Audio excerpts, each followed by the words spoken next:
ವೇದಿಕೆ ಮೇಲೆ ಆಸೀನರಾಗಿರ್ತಕ್ಕಂಥ ನಿಮ್ಮೆಲ್ಲರ ನೆಚ್ಚಿನ ವಿಧಾನ ಪರಿಷತ್ತಿನ ಸಭಾಪತಿಗಳಾದಂಥ ನಮ್ಮೆಲ್ಲರ ಹಿರಿಯರಾದಂಥ ಶ್ರೀಮಾನ್ ಬಸವರಾಜ ಹೊರಟ್ಟಿಯವರು ಈ ಸಭೆಗೆ ಒಂದು ಎರಡು ಮಾತುಗಳನ್ನು ಉದ್ದೇಶಿಸಿ ಮಾತಾಡಬೇಕಂತ ವಿನಂತಿಸ್ತಾ ಇದ್ದೀನಿ. ಕರ್ನಾಟಕ ರಾಜ್ಯ SKC ಸಮಾಜದವರು ಇವತ್ತು ಒಂದು ಕಾರ್ಯಕ್ರಮವನ್ನು ಮಾಡಿದ್ದಾರೆ. ಭಾಳ ಹೆಮ್ಮೆ ಮತ್ತು ಅಭಿಮಾನಿಸ್ತಿದೆ. ಬಂದ ಕೂಡಲೇ ಕೂತ್ಕೊಂಡ ನನಗೆ ನಿಮ್ಮನ್ನೆಲ್ಲ ನೋಡಿ ಈ ಸೋಲ್ಜರ್ಸ್ ಬಾರ್ಡ್ರದಾಗ ಕೂತಿರ್ತಾರಲ್ಲ, ಪ್ರೈಮ್ ಮಿನಿಸ್ಟರ್ ಎಲ್ಲ ಅವ್ರನ್ನ ಹೋಗಿ ಮಾಡ್ತಿರ್ತಾರಲ್ಲ, ಆ ಥರ ನನಗೆ ಕಾಣೋದು. ಎಲ್ಲರೂ ದೇಶ ಕಾಯುವಂಥ ಸೋಲ್ಜರ್ಸ್ ಇದ್ದಂಗೆ ನೀವು ಕಾಣ್ತೀರಿ. ಇಲ್ಲಿ ನಮ್ಮನ್ನೆಲ್ಲ ರಕ್ಷಣೆ ಮಾಡುವಂಥವ್ರು ನೀವು ಅನ್ನೋದನ್ನು ನಾವು ನೆನಪಿಟ್ಕೊಂಡಿದ್ವಿ, ಅದನ್ನು ಮಾಡ್ತಿರೋದು. ನಾನು ಸೀದಾ ಇಲ್ಲಿಗೆ ಬರಬೇಕಾಗಿತ್ತು. ಆದಿಚುಂಚನಿ ಸಂಸ್ಥಾನ ಮಠದ ಸ್ವಾಮಿಗಳು ಅಲ್ಲಿ ಆದಿಚುಂಚನಿ ಬಂದು ಒಂದು ಕಾರ್ಯಕ್ರಮ ಉದ್ಘಾಟನೆ ಮಾಡಿ ಹೋಗಂದರು. ಬೆಳಗ್ಗೆ 7:15 ಇಲ್ಲಿಂದ ಬೆಂಗಳೂರು ಬಿಟ್ಟು ಆದಿಚುಂಚನಿ ಮಠಕ್ಕೆ ಹೋಗಿ ಕಾರ್ಯಕ್ರಮ ಉದ್ಘಾಟನೆ ಮಾಡಿ ಅಲ್ಲಿಂದ ಇಲ್ಲಿಗೆ ಬರಬೇಕಾದ್ರೆ ಇಷ್ಟು ಒಂದು ತೊಡ ಆಯಿತು. ದಯಮಾಡೋದಕ್ಕೆ ನನಗೆ ಕ್ಷಮಿಸಬೇಕು ಅಂಥೇಳಿ ನಮ್ಮನ್ನು ಕೇಳ್ಕೊಳ್ತೀನಿ. ಒಟ್ಟು ಒಂದು ಇವತ್ತು ನಿಮ್ಮನ್ನೆಲ್ಲ ನೋಡಿದಾಗ ಏನು ನಮಗೇನು ಹೊಸದಲ್ಲ. ನಾನು 30-35 ವರ್ಷದಿಂದ ಎಲ್ಲ ನಮ್ಮ ಶಿಷ್ಯರು ನಮ್ಮ ಸ್ನೇಹಿತರು ಎಲ್ಲ ಅದಾರ ಇಲ್ಲೆಲ್ಲ. ಅವತ್ತಿಂದ ಎಲ್ಲ ನಾವು ಕೂಡ್ಕೊಂಡು ಬಂದ್ವಿ, ನಾವೆಲ್ಲ ಬೆಳ್ಕೊತ ಬಂದ್ವಿ. ಕಾಟಿಯವರು ಆಗಬೇಕು, ಬೇರೆ ಬೇರೆಯವರೆಲ್ಲ ಅದಾರ.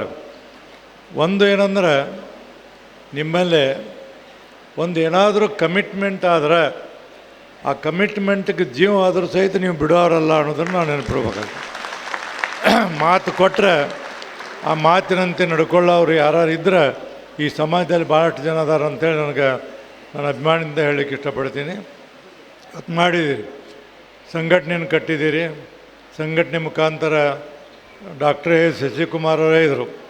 80% ಇನ್ನೂ ಬಡವರದರ ದುಡ್ದು ತಿನ್ನುವಂಥ ವೃತ್ತಿಯನ್ನು ಮಾಡ್ತಾರೆ, ಪ್ರಾಮಾಣಿಕವಾಗಿ ದುಡಿತಾರೆ ಅನ್ನುವಂಥ ಮಾತನ್ನೇ ಇದ್ದರು. ಸಂಘಟನೆ ಭಾಳ ಪ್ರಮುಖವಾದದ್ದು. ಈಗ ನೀವೆಲ್ಲ ಇಲ್ಲಿ ಬಂದಿರಿ, ರಾಷ್ಟ್ರ ಮಟ್ಟದ ರಾಜ್ಯ ಮಟ್ಟದ ಸಂಘಟನೆಯನ್ನು ಮಾಡಿರಿ. ಇಲ್ಲಿ ಬಂದಾಗ ಒಬ್ಬರಿಗೊಬ್ಬರು ವಿಷಯವನ್ನು ಎಕ್ಸ್ಚೇಂಜ್ ಮಾಡ್ಕೋತೀರಿ, ಚರ್ಚೆ ಮಾಡ್ತೀರಿ. ಆದಂಥ ಅನೇಕ ಇಲ್ಲಿ ಸಮಾಜದಲ್ಲಿ ಮುಂದೆ ಹೋದಂಥ ಪ್ರಸಿದ್ಧ ವ್ಯಕ್ತಿಗಳನ್ನು ಇಲ್ಲಿ ಸನ್ಮಾನ ಮಾಡಿದರು. ಅವರು ನಾವು ಯಾಕೆ ಈ ರೀತಿ ಆಗಬಾರ್ದು ಅನ್ನೋಂಥ ಭಾವನೆ ಬರಬೇಕು.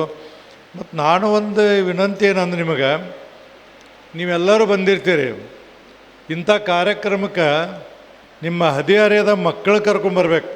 ಅವ್ರು ಕಲಿಬೇಕು ಇದನ್ನೆಲ್ಲ. ಮೊದಲು ಪದ್ಧತಿಯನ್ನು ಆ ಮಕ್ಕಳು ಕಲಿಬೇಕು. ನೀವು ಬರ್ತೀರಿ, ಅವರ ಮನೆ TV ನೋಡ್ಕೊತ ಕುಂತಿರ್ತಾರೆ.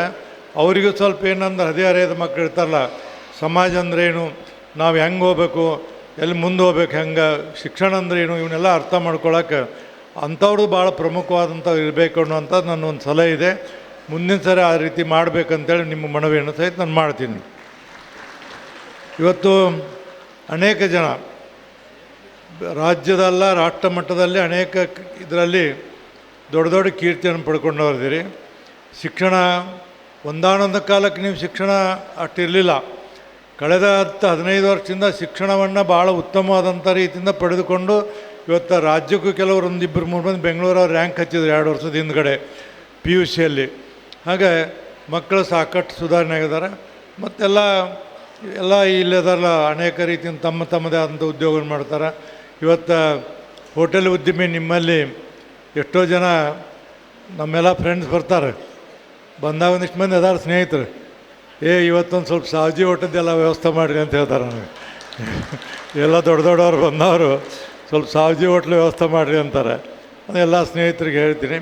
ಒಟ್ಟಾರೆ ಸಂಘಟನೆಯನ್ನು ಮಾಡಿರಿ, ಭಾಳ ಖುಷಿ ಅನ್ನಿಸ್ತಿದೆ. ಈ ಸಂಘಟನೆ ಮುಖಾಂತರ ಇಲ್ಲಿರುವಂಥ ನ್ಯೂನತೆಗಳು, ಆಗುತ್ತಿರುವಂಥ ತೊಂದರೆಗಳು, ಸಮಾಜದಲ್ಲಿ ಇರುವಂಥ ಅನೇಕ ಸಮಸ್ಯೆಗಳು, ಇವನ್ನೆಲ್ಲ ಬಗೆಹರಿಸಿಕೊಳ್ಳಿಕ್ಕೆ ಸಂಘಟನೆ ಭಾಳ ಪ್ರಮುಖವಾದದ್ದು. ಇದು ಸಂಘಟನೆ ನಾನು ಹೇಳಿದೆ ಮೊದಲೆಲ್ಲ ಅಲ್ಲೆಲ್ಲ ಸ್ವಲ್ಪ ಇರ್ತಿತ್ತು. ಕಳೆದ ಒಂದು 5-6 ವರ್ಷದಿಂದ ನಿಮ್ಮ ಸಂಘಟನೆ ಭಾಳ ಚೆನ್ನಾಗಿ ಕೆಲಸ ಮಾಡ್ತಿದೆ ಅನ್ನೋದನ್ನು ನಾನು ಅರ್ಥ ಮಾಡ್ಕೊಂಡಿನಿ. ಇನ್ನೂ ಹೆಚ್ಚು ರೀತಿಯ ಸಂಘಟನೆ ಆಗಬೇಕು. ಸಂಘಟನೆ ಎಲ್ಲಿ ಇರ್ತಿದೆ ಅಲ್ಲಿ ಸಮಸ್ಯೆಗಳು ಭಾಳ ಕಡಿಮೆ ಆಗ್ತಾವೆ. ಈಗ ನೋಡಿ, ಯಾರ್ಯಾದರೂ ನಿಮಗೆ ಒಬ್ಬರಿಗೆ ಅನ್ಯಾಯ ಅಂತ ತಿಳಿಯಿರಿ, ಯಾರೋ ಎಲ್ಲೋ ಪೊಲೀಸ್ ಸ್ಟೇಷನ್ಗೆ ಹೋದರೂ DC ಕಡೆ ಅವ್ರು ಎಲ್ಲೋ ಹೋದ್ರೆ ಅಷ್ಟೊಂದು ನಿಮಗಿದು ಸಿಗೋದಿಲ್ಲ. ಅದೇ ಸಮಾಜದಲ್ಲಿರುವಂಥ 4 ಜನ ಕೂಡಿ ಹೋದ್ರೆ ತಕ್ಷಣ ಅದಕ್ಕೆ ಪರಿಹಾರ ಸಿಗ್ತದೆ ಅನ್ನೋದಕ್ಕೆ ಭಾಳ ಸಂಘಟನೆ ಭಾಳ ಪ್ರಮುಖವಾದದ್ದು. ಅಂಥ ಸಂಘಟನೆಯನ್ನು ಮಾಡಿರಿ. ಜೀವನದಲ್ಲಿ ನಾನು ಭಾಳ ಮಾತಾಡೋದಿಲ್ಲ, 1-2 ಮಾತು ಹೇಳಿ ಮುಗಿಸ್ತೀನಿ. ಸಂಘಟನೆಗೆ ಎಷ್ಟು ಮಹತ್ವ ಐತೆ ಅನ್ನೋದು ಒಂದು ಉದಾಹರಣೆ ಹೇಳ್ಬಿಡ್ತೀನಿ ನಿಮಗೆ. ನೋಡಿ, ನೀವು ಸಂಘಟನೆ ಮಾಡೋರು ಇವತ್ತು ಎಲ್ಲ ರಾಜಕೀಯ ವ್ಯಕ್ತಿಗಳು ಸಂಘಟನೆ ಮಾಡ್ಯಾರ. ನಮ್ಮ ಶಾಸಕರ ವೇದಿಕೆ ಇದೆ, IAS ಆಫೀಸರ್ ವೇದಿಕೆ ಇದೆ, IPS ಆಫೀಸರ್ ವೇದಿಕೆ ಇದೆ, ಸರ್ಕಾರಿ ನೌಕರ ಸಂಘಟನೆ ಇದೆ, ಎಲ್ಲ ಸಂಘಟನೆ ಇದೆ. ಇವತ್ತು ನೀವು ನೋಡಿ, ಈ ರೈಲ್ವೆ ಸ್ಟೇಷನ್ದಾಗ ಬಸ್ ಸ್ಟ್ಯಾಂಡ್ನಾಗ ಈ ಹಮಾಲ್ರು ಇರ್ತಾರಲ್ಲ, ಅವರು ಸಹಿತ ಸಂಘಟನೆ ಐತಿ. ಅವ್ರು ಹೇಳ್ತಾರೆ, ನಮ್ಮ ಲಗೇಜ್ ತೊಗೊಂಡು ಹೋಗ್ಬೇಕಾದ್ರೆ ನೋಡಿರಿ ಸಾಹೇಬ್ರ, ನಮ್ಮ ಸಂಘಟನೆಯಲ್ಲಿ ವಾರ್ಷಿಕ ಸಭೆಯಲ್ಲಿ ಇಷ್ಟು ಡೇಟ್ ಐತಿ ಕೊಡಲೇಬೇಕಂತಾರೆ. ಅಂದ್ರೆ ಸಂಘಟನೆ ಮುಖಾಂತರ ಎಲ್ಲವನ್ನು ಸಾಧಿಸಬೇಕಾದಂಥದ್ದಂತೂ ಇರ್ತಿದೆ. ಈ ಹಿನ್ನೆಲೆಯಲ್ಲಿ ತಾವೆಲ್ಲ ಸಂಘಟನೆಯನ್ನು ಮಾಡಿರಿ. ಸಂಘಟನೆಯನ್ನು ಮಾಡಿ ನಂದು ಒಂದು ವಿನಂತಿ, ಸಾಧ್ಯವಾದಷ್ಟು ಎಲ್ಲರೂ ನಿಮ್ಮ ಮಕ್ಕಳಿಗೆ ಕನಿಷ್ಠ ಗ್ರ್ಯಾಜುಯೇಟ್ ಆಗೋವಟ್ಟ ಶಾಲೆ ಕಾಲೇಜಲ್ಲಿ ಕಲಿಸ್ಬೇಕು. ಗ್ರ್ಯಾಜುಯೇಟ್ ಆಗೋವರೆಗೆ ನೀವು ಉದ್ಯೋಗ ಮಾಡಿರಿ. ಕಲ್ತವ್ರೆಲ್ಲ ನೌಕರಿ ಮಾಡತ್ತೆ ನಾನು ಹೇಳೋದಿಲ್ಲ. ಪ್ರತಿಯೊಬ್ಬರು ಗ್ರ್ಯಾಜುಯೇಟ್ ಲೆವೆಲಲ್ಲಿ ಓದಿದ್ರೆ ಅವ್ರು ಸಮಾಜವನ್ನು ಸುಧಾರಿಸ್ತಾರೆ, ಕುಟುಂಬವನ್ನು ಸುಧಾರಿಸ್ತಾರೆ. ಎಲ್ಲ ರೀತಿಯಿಂದ ಏನಂದ್ರೆ ಎಜುಕೇಟ್ ಜನ ಇದ್ರೆ ಇನ್ನೂ ಹೆಚ್ಚು ಹೆಚ್ಚು ಸಮಾಜದಲ್ಲಿ ಮೇಲೆ ಬರ್ತೀರಿ ಅನ್ನುವಂಥ ಮಾತನ್ನೇ ಹೇಳ್ತೀನಿ. ಈಗ ಅಶೋಕ್ ಕಾಟೆ ಒಬ್ಬರು MLA ಆಗಿದ್ದರು. ಬಂಗ್ಡೆ ಅವರು ಇವತ್ತು ರಾಜ್ಯಸಭೆ ಸದಸ್ಯರಾಗ್ಯಾರ. ಎಷ್ಟು ಮಂದಿ ನಿಮ್ಮ ಸಮಾಜದಲ್ಲಿ ನಿಮ್ಮ ಜನಸಂಖ್ಯೆಗೆ ಎಷ್ಟು ಮಂದಿ ರಾಜಕೀಯೊಳಗೆ ಮುಂದೆ ಬಂದಿರಿ? ನೀವು ರಾಜಕೀಯೊಳಗೆ ಮುಂದೆ ಬರಬೇಕಲ್ಲ. ಪ್ರಜಾಪ್ರಭುತ್ವ ಇದು. ಇವತ್ತೇನಾದರೂ ಅಧಿಕಾರ ಇದ್ದರೆ ನಿಮಗೆಲ್ಲ ಕೇಳಲಿಕ್ಕೆ ಆಗ್ತಿದೆ. ಅದಕ್ಕೆ ರಾಜಕೀಯದಲ್ಲಿ ಸಹಿತ ಮುಂದೆ ಬರಲಿಕ್ಕೆ ಎಲ್ಲರೂ ಪ್ರಾಮಾಣಿಕವಾದಂಥ ಪ್ರಯತ್ನವನ್ನು ಮಾಡಬೇಕು. ಅದರಿಂದ ಬರುವಂಥ ದಿನಮಾನಗಳಲ್ಲಿ ಈ ಸಮಾಜದಲ್ಲಿರುವಂಥ ಅನೇಕ ನ್ಯೂನ್ಯತೆಗಳನ್ನು ಸರಿಪಡಿಸಲಿಕ್ಕೆ ಅದು ಒಂದು ವೇದಿಕೆ ಆಗ್ತಿದೆ ಅನ್ನೋಂಥ ಮಾತನ್ನು ನಾನು ಹೇಳಿಬಿಡ್ತೀನಿ. ಈ ಹಿನ್ನೆಲೆಯಲ್ಲಿ ಎಲ್ಲ ಇಲ್ಲಿ ಭಾಳಷ್ಟು ಮಂದಿ ಸಹೋದರಿಯರು ಬಂದಾರ, ನೀವು ಬಂದಿರಿ. ಒಟ್ಟಾರೆ ಈ ಒಂದು ನನಗೆ ಭಾಳ ಹೆಮ್ಮೆ ಅನಿಸಿದೆ. ಅಂದ್ರೆ ಇಷ್ಟೊಂದು ಉತ್ತಮವಾದಂಥ ರೀತಿಯಿಂದ ಸಂಘಟನೆ ನೋಡ್ತೀನಿ ನಾನು. ನಿನ್ನೆ ಒಂದು ಸಂಘಟನೆಗೆ ಹೋಗಿದ್ದೆ, ಒಂದು ಕಾರ್ಯಕ್ರಮ ಬೆಂಗಳೂರಾಗ. ಒಬ್ಬರು ಎದ್ದು ಹೋಕ್ಕಾರ, ಅವ್ರು ಊಟಕ್ಕೆ ಹೋಗೋರು ಬರ್ತಾರೆ. ಅಲ್ಲಿ ಇಲ್ಲಿ ಹೆಂಗೆ ಕುಂತಾರೆ ನೋಡಿ, ಒಬ್ಬರು ಆ ಕಡೆ ಈ ಕಡೆ ಕದಲಿಲ್ಲ ಅನ್ನೋದನ್ನು ತಿಳ್ಕೊಬೇಕಾಗುತ್ತೆ. ಅಂದರೆ ನಿಮ್ಮಲ್ಲಿ ಸಂಘಟನೆ ಬಗ್ಗೆ, ನಿಮ್ಮ ಸಂಘದ ಬಗ್ಗೆ ಎಷ್ಟು ಅಭಿಮಾನ ಐತೆ ಅನ್ನೋದನ್ನು ತೋರಿಸ್ತಿದೆ. ಆ ಹಿನ್ನೆಲೆಯಲ್ಲಿ ನಿಮಗೆಲ್ಲ ಬರುವಂಥ ದಿನಮಾನಗಳಲ್ಲಿ ಒಳ್ಳೆಯದಾಗಲಿ. ಒಂದು ಮಾತನ್ನೇ ನಾವು ವೇದಿಕೆ ಮೇಲೆ ಕೂತಂದವ್ರು ಎಲ್ಲರೂ ನಿಮ್ಗೆ ಹೇಳ್ತೀವಿ, ನಿಮ್ಮ ಸಮಾಜವನ್ನು ನಾವು ಯಾರೂ ಯಾವಾಗೂ ಬಿಟ್ಟಿಲ್ಲ ಅನ್ನೋದನ್ನು ನೆನಪಿಟ್ಕೋರಿ. ಎಲ್ಲರೂ ಪರವಾಗಿ ನಾವಾಗಲಿ, ಜಗದೀಶ್ ಶೆಟ್ಟರ್ ಆಗಲಿ, ತೆಂಗಿನಕಾಯರಾಗಲಿ, ಯಾರೇ ಇರಲಿ, ನಾವೆಲ್ಲರೂ ಏನಂದ್ರೆ ಒಂದಿಲ್ಲೊಂದು ರೀತಿಯಿಂದ ನಿಮ್ಮ ಸಮಾಜದ ಜನರು ಕೂಡ ನಾವು ಹೊಂದಾಣಿಕೆ ಮಾಡ್ತೀವಿ. ನಾವು ನಿಮ್ಮ ಕೂಡ ಹೊಂದಾಣಿಕೆ, ನೀವು ನಮ್ಮ ಕೂಡ ಹೊಂದಾಣಿಕೆ, ಸಮಸ್ಯೆಗಳು ಬಂದಾಗ ಎಲ್ಲ ಬಗೆಹರಿಸ್ಕೊಳ್ತೀವಿ. ಮತ್ತು ಹುಬ್ಬಳ್ಳಿಯಲ್ಲಿ ಎಷ್ಟು ಜನ ಅದಾರೆ ನನಗೆ ಹೌದಲ್ಲ? ಹುಬ್ಬಳ್ಳಿಯಲ್ಲಿ 1 ಲಕ್ಷಕ್ಕಿಂತ ಮೇಲ್ಪಟ್ಟು 1.5 ಲಕ್ಷ ಜನ ಈ ಸಮಾಜದಲ್ಲಿದಾರಂದ್ರೆ ಅದೇ ಒಂದು ಹೆಮ್ಮೆ. ಮತ್ತು ಇನ್ನೊಂದು, ಹುಬ್ಬಳ್ಳಿ ಏನಾರು ಸ್ವಲ್ಪ ಹೆಚ್ಚು ಕಡಿಮೆ ರಕ್ಷಣೆ ಆಗ್ಬೇಕಾದ್ರೆ ನಿಮ್ಮಿಂದ ಆಗೈತೆ ಅನ್ನೋದು ನೆನಪಾಗತ್ತೆ. ಹಿಂದಿನ ಕಾಲದ ನೆನಪು ಮಾಡ್ಕೋಬೇಕಾದ್ರೆ ನಾವು ಹಿಂದಿಂದು 15-20 ವರ್ಷದಿಂದ ಘಟನೆಗಳಾಗಿದ್ವಲ್ಲ, ಆ ಘಟನೆಯೊಳಗೆ ಹುಬ್ಬಳ್ಳಿ ಏನಾದರೂ ರಕ್ಷಣೆ ಆಗೈತಿ ಅಂದ್ರೆ ಸೋಲ್ಜರ್ ಕೆಲಸ ಮಾಡಿ ನೀವೇ ರಕ್ಷಣೆ ಮಾಡಿರಿ ಅನ್ನೋದನ್ನು ನಾನು ಅಭಿಮಾನದಿಂದ ಹೇಳ್ತೀನಿ. ನನಗೇನು ಬಿಡೇ ಇಲ್ಲ, ಇದ್ದದನ್ನು ಇದ್ದಂಗೆ ಹೇಳ್ತೀನಿ. ನನಗೇನು ಯಾವೊಂದು ಬೆದರಿಕಿಲ್ಲ. ನೀವು ಮಾಡಿದಂಥ ಒಂದು ಒಳ್ಳೆಯ ಕೆಲಸವನ್ನು ಏನಂದ್ರೆ ನಾವು ಇವತ್ತು ನೆನೆಸ್ತಿದ್ದೀವಿ. ಇಲ್ಲಿಕಂದು ದೊಡ್ಡ ದೊಡ್ಡ ಅನಾಹುತಗಳಾಕಿದ್ದು ಹುಬ್ಬಳ್ಳಿಯಾಗ, ಅವನ್ನೆಲ್ಲವನ್ನು ನೀವು ರಕ್ಷಣೆ ಮಾಡಿ ಬಂದಿರಿ. ಅದಕ್ಕೆ ಇಡೀ ಕರ್ನಾಟಕದ ಜನತೆ ಪರವಾಗಿ ನಿಮಗೆಲ್ಲ ನಾನು ಅಭಿನಂದನೆ ಸಲ್ಲಿಸ್ತೀನಿ. ಸಂಘಟನೆ ಬೆಳೆಸಿರಿ. ಸಂಘಟನೆ ಮುಖಾಂತರ ನಿಮ್ಮಲ್ಲಿದ್ದಂಥ ಸಣ್ಣ ಪುಟ್ಟ ಸಮಸ್ಯೆಗಳನ್ನು ಬಗೆಹರಿಸ್ಕೊಳ್ರಿ. ಮತ್ತು ಎಲ್ಲರೂ ಒಕ್ಕಟ್ಟಾಗಿ ಕೆಲಸ ಮಾಡಿರಿ. ನೀವು ಒಕ್ಕಟ್ಟಾಗಿದ್ದರೆ ನಮಗೆ ದೊಡ್ಡದಾದಂಥ ಬೆಲೆ, ದೊಡ್ಡದಾದಂಥ ನಮಗೆ ಇವು ಅನ್ನೋದನ್ನು ನಾನು ಇಲ್ಲಿ ಹೇಳಿ ನಿಮಗೆಲ್ಲರಿಗೂ ನಾನು ಭಾಳ ಪ್ರಯತ್ನ ಮಾಡಿದೆ.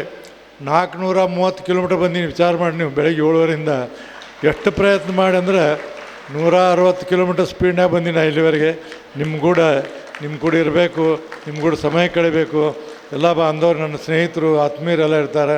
ಅದಕ್ಕೆ ಆ ಹಿನ್ನೆಲೆಯಲ್ಲಿ ಇವತ್ತು ಬಂದು ನಿಮ್ಮನ್ನು ಉದ್ದೇಶಿಸಿ ಮಾತನಾಡುವಂಥ ನನಗೇನೊಂದು ಇದನ್ನು ಕೊಟ್ಟಿರಿ, ನೀವು ಚಾನ್ಸ್ ಕೊಟ್ಟಿರಿ. ಈ ಸಮಾಜದ ಎಲ್ಲ ಮುಖ್ಯಸ್ಥರಿಗೆ, ಸಮಾಜದ ಎಲ್ಲ ಹಿರಿಯರಿಗೆ, ಸಮಾಜ ಎಲ್ಲ ಬಾಂಧವರಿಗೆ ನನ್ನ ಹೃದಯ ತುಂಬಿದ ಅಭಿನಂದನೆ ಸಲ್ಲಿಸಿ ನನ್ನ ಮಾತು ಮುಗಿಸ್ತಾನೆ. ನಮಸ್ಕಾರ. ಜೈ ಹಿಂದ್, ಜೈ ಕರ್ನಾಟಕ.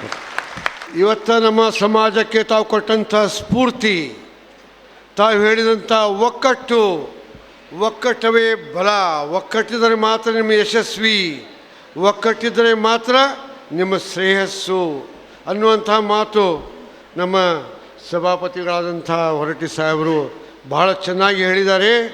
ಎರಡನೇದಾಗಿ ಕನಿಷ್ಠ ಗ್ರ್ಯಾಜುಯೇಟ್ ಮಾಡಬೇಕಂಥೇಳಿ ಅವರೊಂದು ಸೂಚನೆಯನ್ನು ಕೊಟ್ಟಿದ್ದಾರೆ.